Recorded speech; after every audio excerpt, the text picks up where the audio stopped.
In this video, I will cover simplifying, multiplying, and dividing rational expressions by factoring. I also have other videos on adding and subtracting rational expressions, solving rational equations, and graphing rational functions. So let's look at our first example. 12x squared minus 30x all over 20x cubed minus 50x squared. Now, we cannot divide these numbers or these numbers or these x's or these x's because of these minus signs. If you are adding or subtracting terms together in the numerator or denominator, remember your order of operations. You would add or subtract first, and then you would divide. I often like to show students a simpler example to just cement this fact. If you had something like 5 plus 3 over 10 minus 6, you would, of course, add 5 and 3 together and get 8, and subtract 10 minus 6 and get 4, and then your final answer would be 2. You would not try to divide out this 5 with this 10 and make that a 2, and do this 3 with this 6 and divide that and get that 2. You see how that would get you a completely different answer? Because of this 2 minus 2 in the denominator would be 0, which would be undefined. So that just shows you and proves to you that you cannot do that with these rational expressions either. So the way that we simplify this is we factor. So we find the greatest common factor between these two terms, 12x squared and 30x. So what is the greatest common factor 12 and 30 have in common? 6. And what is the greatest factor between x squared and x? X. So we're going to factor out a 6x out of both of those terms. Now, 12x squared divided by 6x is 2x. So you can, of course, divide this number by what you are factoring out, and you can always multiply it back out to make sure that you got what was originally there. 6 times 2 is 12, x times x is x squared. Minus 30x divided by 6x is 5. Again, if you just wanted to check that, you could multiply this times this, and you see how you get your negative 30x. What's the greatest common factor of the two terms in the denominator? 20 and 50. 10. So we're going to factor out 10, and between x cubed and x squared, x squared. So then 20x cubed divided by 10x squared is 2x minus 50x squared divided by 10x squared is 5. So now that we have factored, now we can divide out common factors in the numerator and denominator. So since this whole entire factor is equal to this entire factor, we can divide these out to equal 1. This x will divide out with one of these, and the greatest common factor between 6 and 10 is 2. So 6 divided by 2 is 3, 10 divided by 2 is 5.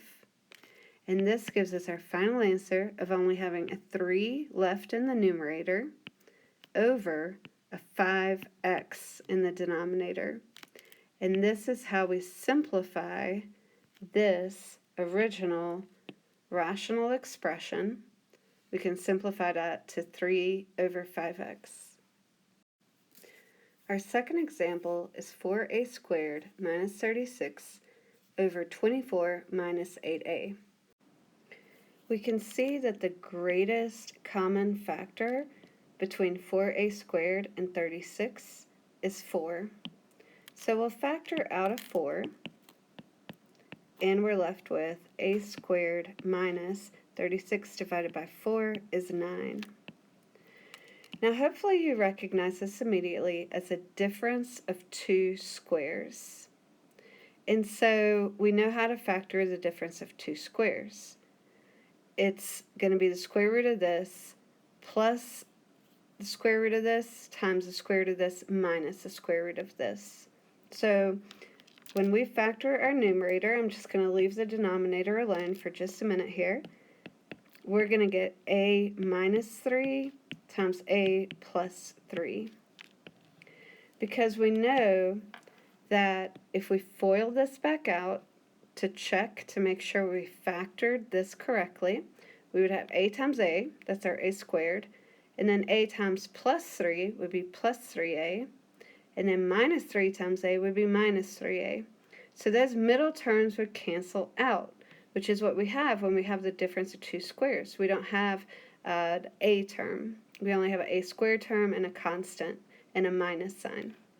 And then this minus 3 times plus 3 will give us our negative 9.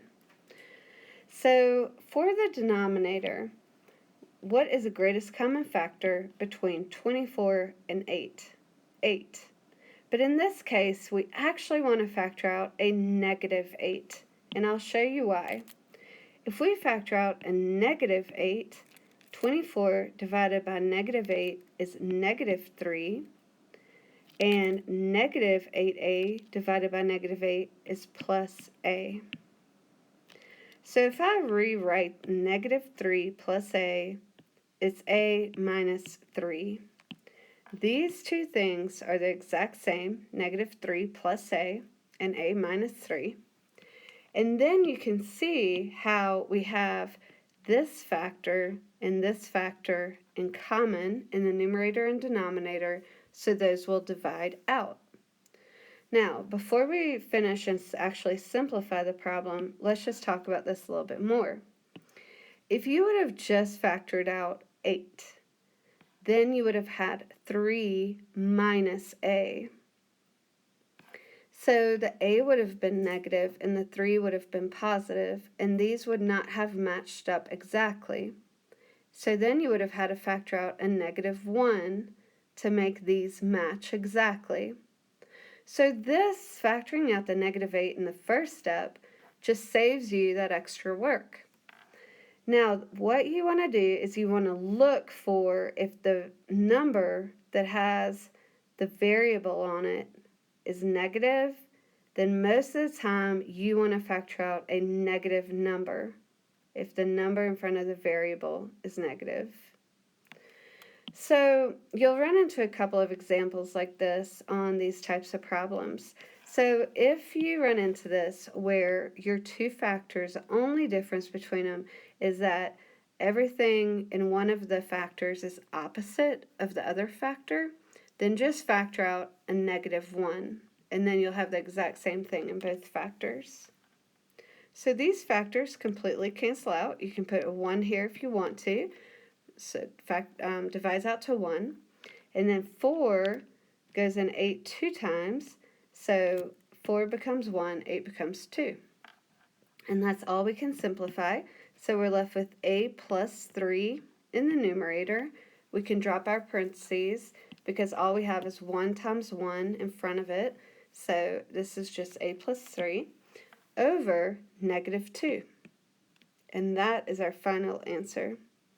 Now sometimes you might see this as this negative here can really go off to the side or in the numerator with parentheses around this sign.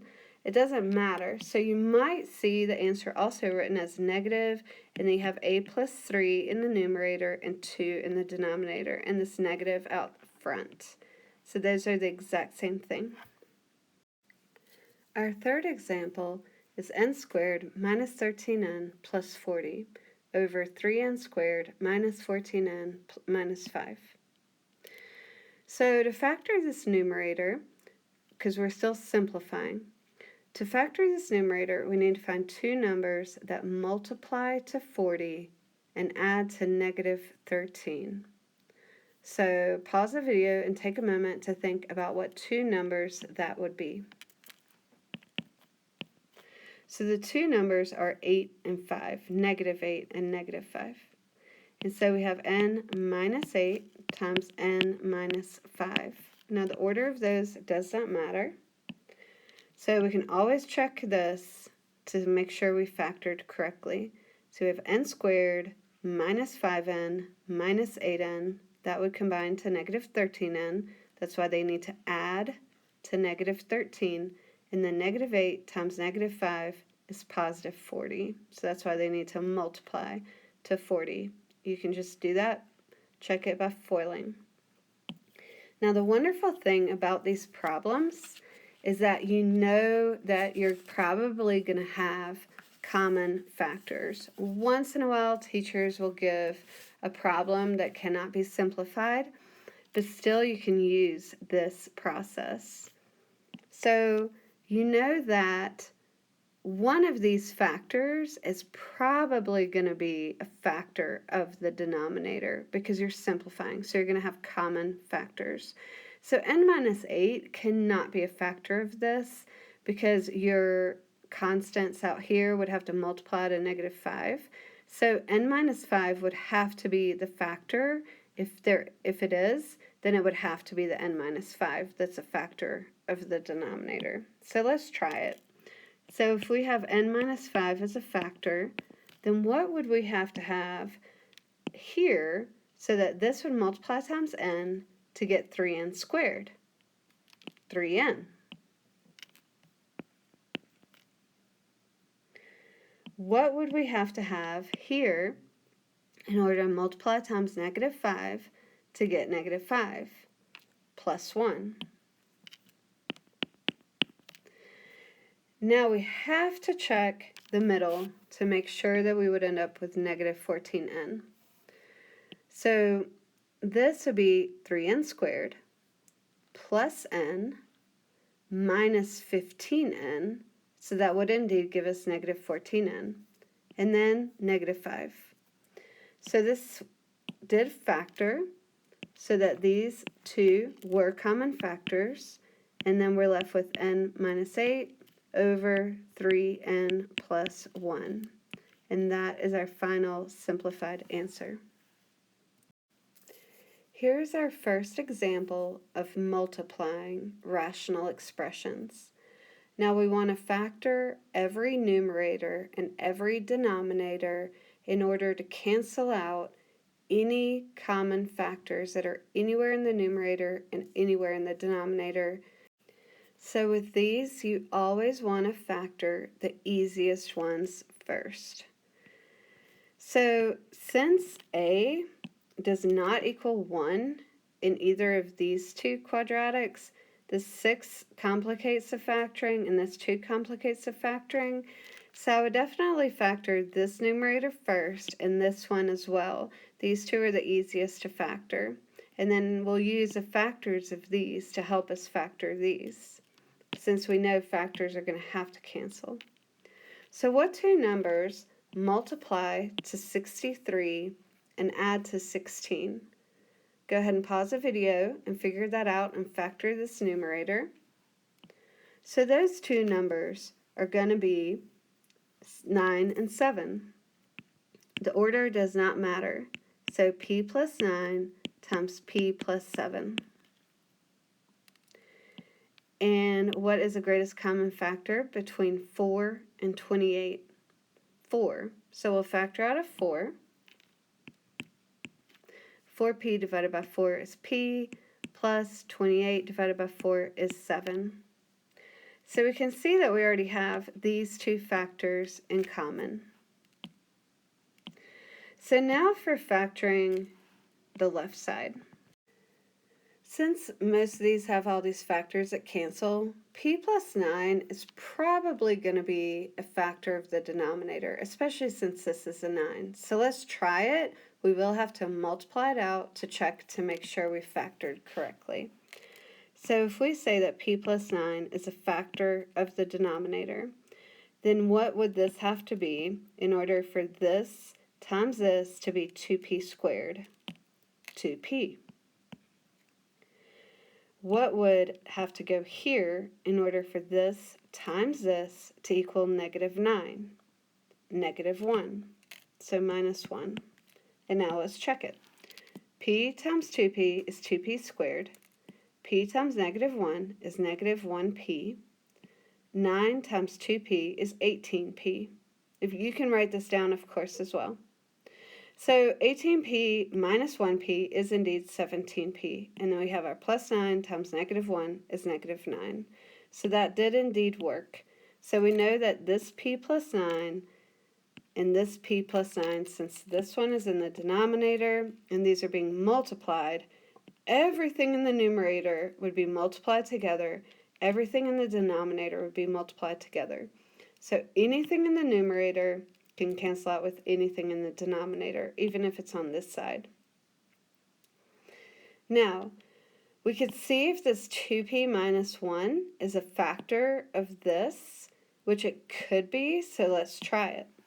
So, if 2p minus 1 is a factor of the numerator, what would you have to have in order to make 6p squared, 3p, and a positive 5 minus 5? So let's check it and see if we did it correctly. So we know 2p times 3p is 6p squared. 2p times negative 5 is negative 10p. Negative 1 times 3p is negative 3p. Negative 10 minus 3 is negative 13. And then negative 1 times negative 5 is positive 5. So that also becomes a common factor that we can divide out. So all we're left with is 3p minus 5 in the numerator over 4 in the denominator, and that is our final answer. Let's look at another multiplication one. So for this multiplication one, let's factor out all the ones that are easiest to factor. So for this numerator, since it only has two terms, we're looking for the greatest common factor. So the greatest common factor here is 2. So we'll factor out a 2. 50 divided by 2 is 25. And then 2w squared is w divided by 2 is w squared. Now this denominator also has a greatest common factor between all three terms. So that's always what you want to look for first. All of these numbers have a 3 in common. So we're going to factor out a 3. So we're going to be left with w squared plus 3w minus 10.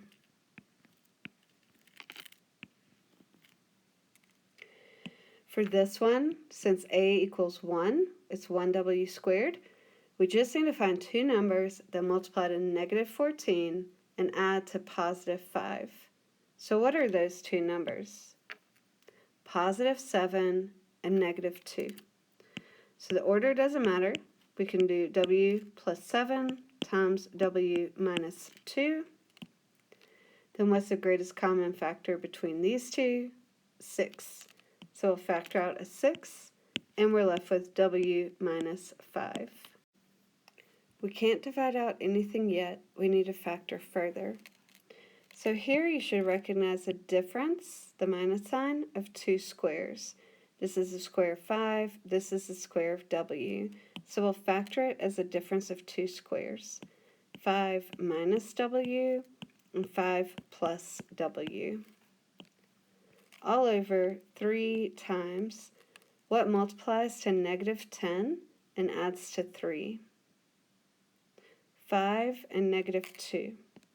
So we'll have w plus 5 times w minus 2, and then this is already fully factored, so we can rewrite these factors.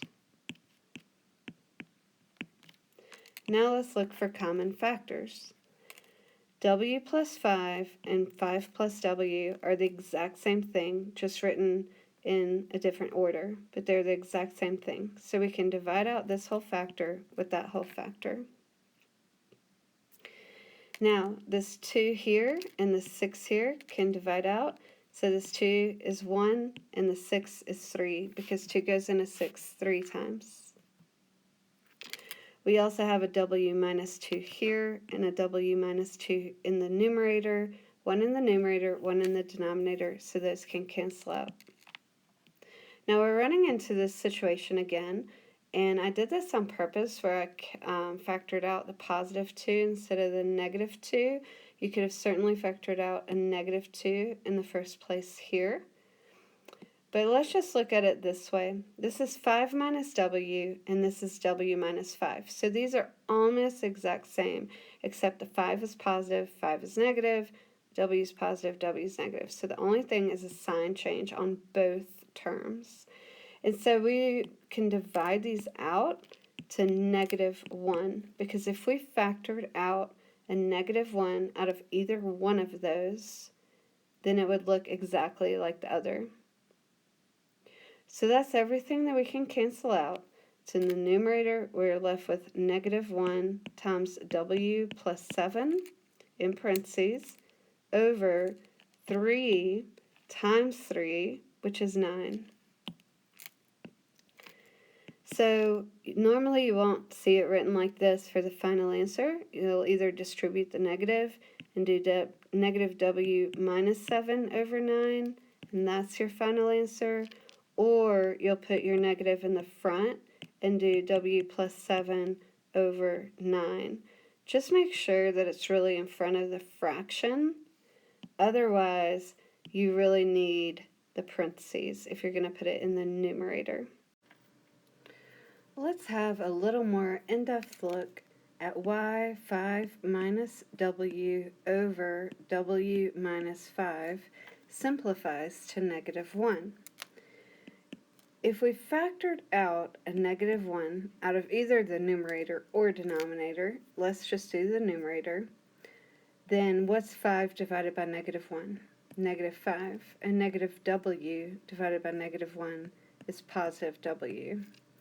And of course you can see that it's correct if you multiply it back through. Negative 1 times negative 5 is positive 5. Negative 1 times w is negative w. And of course we'll leave the denominator the same.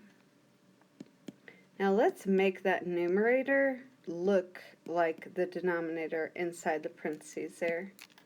So here we have negative 5 plus w.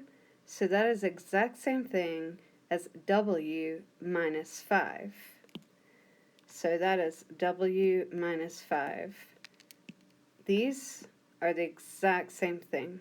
Negative 5 plus w and w minus 5. Now you can see that this entire factor is equal to this entire factor, and thus they divide out, and we're just left with negative 1. So I just wanted to make sure that you understood that part. Let's do another example. Here's our first division example. So what we need to do is we're going to keep this fraction, we're going to change our division and multiplication, and we're going to take the reciprocal of this. So we're going to put this in the numerator, this in the denominator. That's how we divide fractions. We keep, change, flip. So we're going to keep this numerator, this whole fraction actually, and then we're going to change the division and multiplication, and we're going to take the reciprocal here.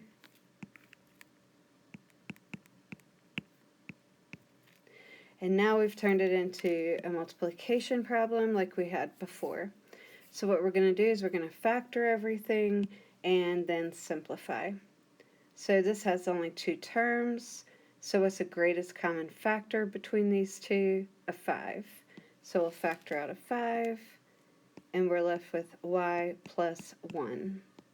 The 2 we don't need to do anything with. Here we only have 2 terms, so we're going to factor out the greatest common factor, which is 8y. So we're going to factor out 8y, and we're left with 5y minus 4. Then here we have 2 terms. What is the greatest common factor between 25 and 20? 5. So we're going to factor out a 5, and we're left with 5y minus 4. Now we're ready to divide out common factors in the numerator and denominator. So we've got the 5y minus 4, that entire factor. we have this 5 divided by this 5, and the 8 can be divided by the 2 and be made a 4. And so that's it. We divided everything that was in the denominator. So we're going to have 4y times y plus 1. 4y times y plus 1. And that's our final answer. We could multiply the 4y through if we wanted to, but we can also leave it in this factored form. Let's look at another division one. Here's our next example. Let's go ahead and change the division to multiplication first.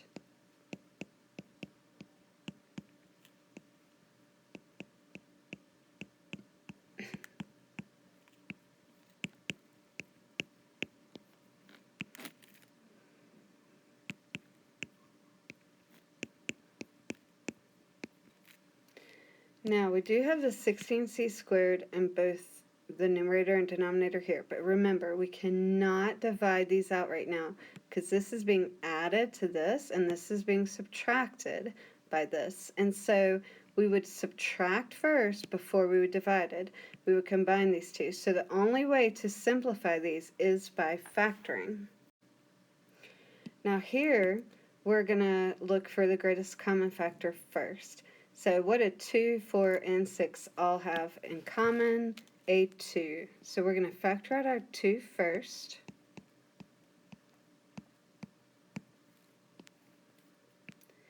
Now this one is a little bit harder to factor, this denominator, so we're going to wait for just a second. We're going to go ahead and factor these two that are easier to factor, and then we'll see what common factors this might have with either this or this here. Do you recognize this as something special?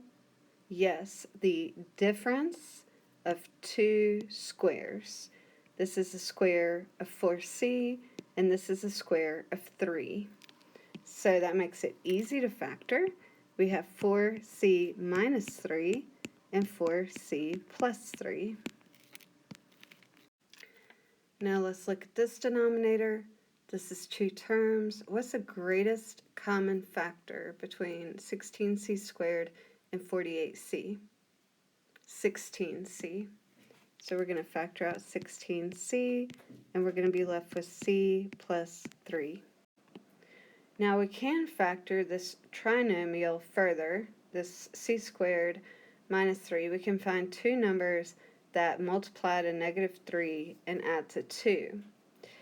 But to factor this denominator, which may have a factor in common with this, but it may also have this as a common factor. So let's just try this and see if it works to factor this. Since we have a 4 here in front of the c squared, we have several options of what this could be. So let's try to see if this is one of the factors. So if 4c minus 3 was one of the factors, then what would have to go here to make 4c squared? C. And then what would have to go here to make positive 3 if we multiply -3 by -1? And then of course we have to check it to make sure we would get -7c in the middle. So we have our 4c squared. We have minus 4c minus 3c. So that would give us -7c.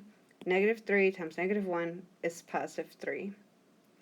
So now we can go ahead and cancel some things out, even though we do still need to factor that numerator. But let's go ahead and get rid of whatever we can. So we've got this 4c minus 3 factor and this 4c minus 3 factor. 2 goes into 16 8 times.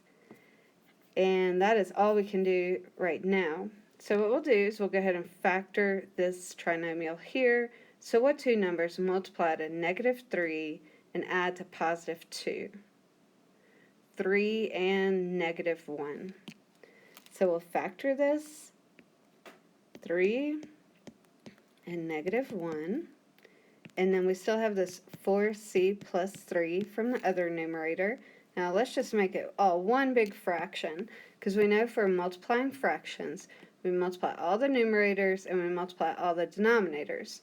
Now, of course, we don't want to FOIL anything. We want to leave it in factored form, but we can go ahead and put it all together as one numerator. So then we had 8c, and then we had c minus 1 and c plus 3. Now remember, the order here doesn't matter, but we have this 8c, and then we have c minus 1 and the c plus 3. So then we can see that we can go ahead and cancel out some more things. We have a c plus 3 in common in the numerator and denominator, c minus 1, and that's all we can do. We cannot cancel out this 4 with this 8, because this 4 is in the parentheses being added to this 3, being multiplied by c and added to 3. So we cannot simplify that any further, and we have 4c plus 3 over 8c, and that is our final answer. Let's do another one. Now when it looks like this, when you have a fraction in a fraction, 1 over this means that you're just going to take the reciprocal of this. So this is going to end up being 8x plus 12 over 9 times 6 over 2k plus 3. Now let's look at a simpler example of why this happens. If you have something like 1 over 1/2, what that means is 1 divided by 1/2. Now we remember how to change division to multiplication. We keep, change, flip. So this would be 1 times 2 over 1. Now 1 is really just 1 over 1. And when we multiply fractions, we multiply straight across. So this ends up being 2 over 1, or just 2. So you can see that here, that's just 1 over this fraction. It just, the answer ends up being the reciprocal of this fraction. We could have written this all out long ways like this. 1 divided by this, and then said keep, change, flip to 6 over 2k plus 3, since this is just a 1. Now we can factor. So the greatest common factor between 8 and 12 is 4. So we're going to factor out that 4, and we'll be left with 2k plus 3.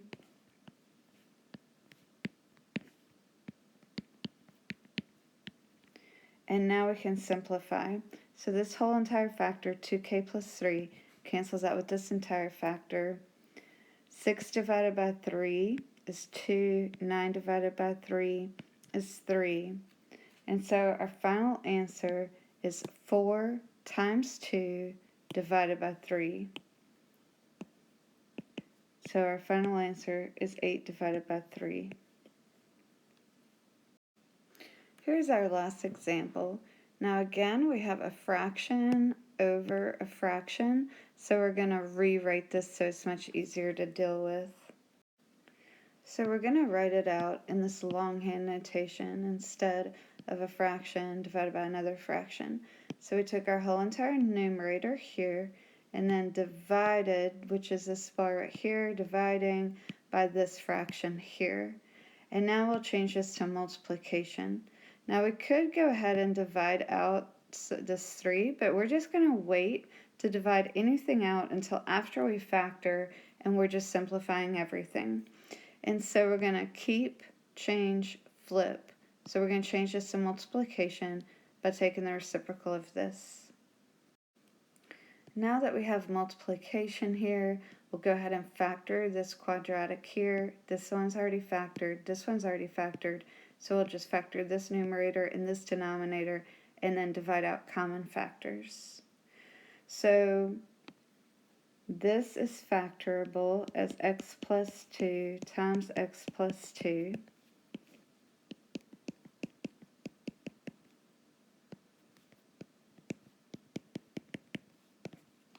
And our greatest common factor here is a 3. So we'll factor out a 3. And now we'll look for common factors. So we have an x plus 2 in the denominator and in the numerator, and x plus 1 in the denominator and numerator, and we have a 3 divided by 3, which is 1. So our final answer is x plus 2 over x. Now we cannot simplify this at all. We cannot divide this x by this x because this is x plus 2 and this is grouping. This needs to stay together. If we had the entire factor x plus 2 in the denominator, then we could divide them out. But just x by itself, you can always test it out by plugging in a number for x and seeing if that would be true. So this is our final answer in simplest form. I hope you've enjoyed this video. Please like, subscribe, and comment, and check out my other videos.